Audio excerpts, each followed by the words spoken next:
Hello दोस्तों, मेरा नाम है विशाल और स्वागत है आपका हमारे चैनल पर। महाभारत में कई घटनाएं, संबंध और ज्ञान विज्ञान के रहस्य छिपे हुए हैं।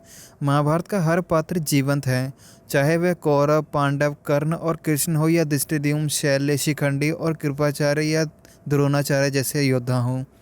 महाभारत सिर्फ योद्धाओं की गाथाओं तक सीमित नहीं है। महाभारत से जुड़े शाप, वचन और आशीर्वाद में भी रहस्य छिपे हुए हैं। दरअसल महाभारत की कहानी युद्ध के बाद समाप्त नहीं होती है। असल में महाभारत की कहानी तो युद्ध के बाद शुरू होती है। माना जाता है कि वर्तमान युद्ध महाभारत की ही देन है। आज की इस वीडियो में हम आपको महाभारत के कुछ ऐसे ही ऐतिहासिक स्थलों के बारे में बताएंगे जो कि ये साबित करते हैं कि महाभारत एक असल घटना थी। यह तो सभी जानते हैं कि महाभारत का युद्ध कुरुक्षेत्र में हुआ था। कुरुक्षेत्र हरियाणा में स्थित है। कुरुक्षेत्र में भारतीय पुरातत्व सर्वेक्षण विभाग द्वारा महाभारत काल के कई अवशेष प्राप्त हुए हैं, जिनमें बाण और भाले प्रमुख हैं। कुरुक्षेत्र की भूमि पर कई महान योद्धा वीरगति को प्राप्त हुए थे। कुरुक्षेत्र ही वही स्थान है जहां पर भगवान श्री कृष्ण ने अर्जुन को मोहभंग करने के लिए उसे गीता का ज्ञान दिया था। कुरुक्षेत्र में प्राचीन कुआं आज भी देखा जा सकता है। माना जाता है कि इसी जगह पर महाभारत युद्ध में द्रोणाचार्य ने चक्रव्यूह की रचना करके अभिमन्यु का वध किया था। दूसरा ऐतिहासिक घटना स्थल। शकुनी की नीति के तहत दुर्योधन ने पांडवों के रुकने के लिए एक ऐसा महल बनवाया था जो लाख से बना था, जिसे बाद में लाक्षागृह कहा गया। यह लाख तेजी से अग्नि पकड़ता है।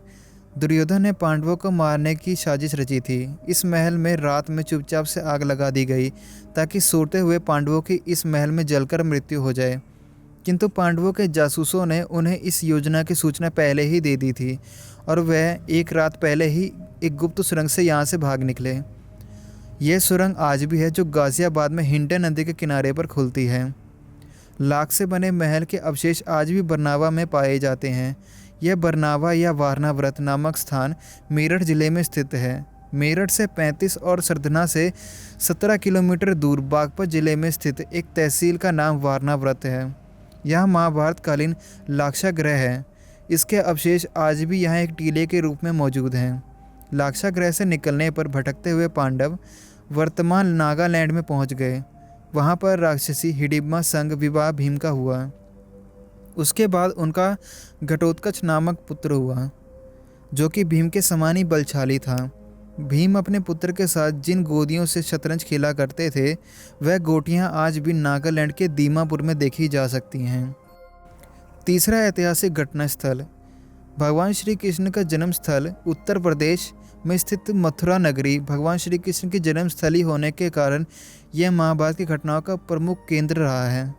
महाभारत काल में इस नगरी पर जरासंध ने कई आक्रमण किए थे।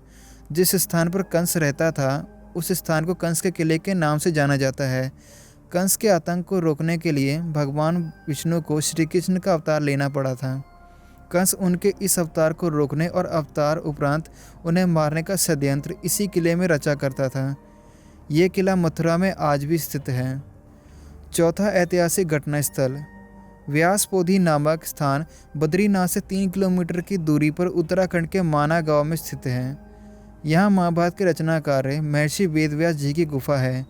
इसके समीप ही गणेश गुफा है। मान्यता है कि इसी गुफा में व्यास जी ने महाभारत को मौखिक रूप दिया था और गणेश जी ने उसे लिखा था। माना जाता है कि उत्तराखंड में स्थित पांडुकेश्वर तीर्थ में अपनी इच्छा से राज्य त्याग करने के बाद महाराज पांडु अपनी रानी कुंती और माद्री संग निवास करते थे। इसी स्थान पर पांचों पांडवों का जन्म हुआ था। पांचवा ऐतिहासिक घटना स्थल। बिहार के राजगृह में स्थित है कंस के ससुर जरासंध का अखाड़ा। जरासंध बहुत ही बलवान था। मान्यता है कि इस स्थान पर भगवान श्री कृष्ण के इशारे पर भीम ने उसका वध किया था। राजगृह को राजगीर कहा जाता है। रामायण के अनुसार ब्रह्मा के चौथे पुत्र वसु ने गिरिव्रज नाम के इस नगर की स्थापना की थी। बाद में कुरुक्षेत्र के युद्ध के पहले बृहदत्त ने इस पर अपना कब्जा जमा लिया था। बृहदत्त अपनी शूरता के लिए मशहूर था। छठा ऐतिहासिक घटना स्थल। दिल्ली को उस काल में इंद्रप्रस्थ कहा जाता था और मेरठ को हस्तिनापुर। दिल्ली में पुराना किला इस बात का सबूत है। खुदाई में मिले अवशेषों के आधार पर पुरातत्वविदाओं का एक बड़ा वर्ग यह मानता है कि पांडवों की राजधानी इस स्थल पर होगी। दिल्ली कई ऐतिहासिक घटनाओं का साक्षी रहा है।